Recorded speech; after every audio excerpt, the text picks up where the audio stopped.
And now, Radio Reflections, a response to YourFry. Radio 4's mix of comedy, news, documentary, drama, magazine, panel game and quirky discussion is unique and was central to the fashioning of my outlook and manner. Most of the Radio 4 programmes I listen to, I get on podcast, which means that my iPhone is completely jammed full of the best conversation in the world, and I've just got a Rolodex of amazing friends that will talk to me whenever I want to.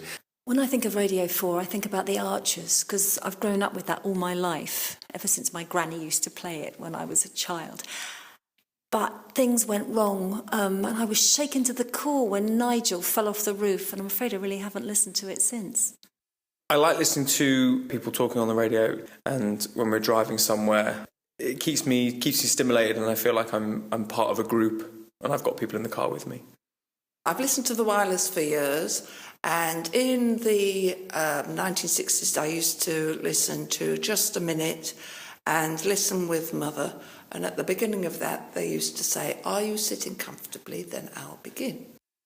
I love listening to speech radio. I've always loved listening to the radio.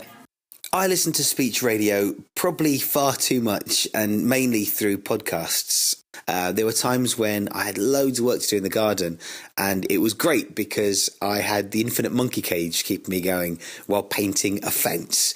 Round Britain quiz, Just a Minute, I'm Sorry I Haven't a Clue, Desert Island Discs. Flight of the Conchords, Mighty Boosh, and my personal favourite, Mitchell and Webb.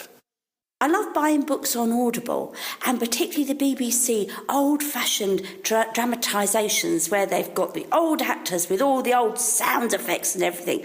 They're great fun. They're about 45 minutes. I'd recommend them to anyone.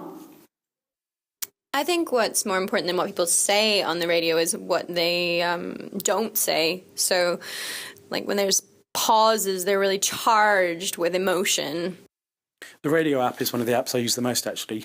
Sometimes it's nice to listen to the radio just purely because you know there are lots of other people out there listening to it too, so it gives you a real sense of community and belonging.